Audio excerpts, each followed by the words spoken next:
كثرة فلقد علمت بأن عفوك أعظم.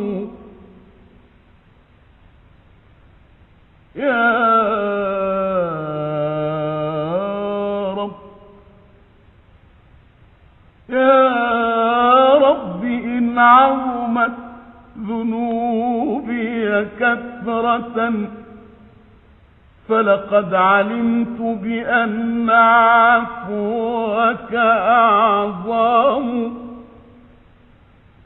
إن كان لا يرجوك إلا محسن فمن الذي يدعو ويرجو الآثم.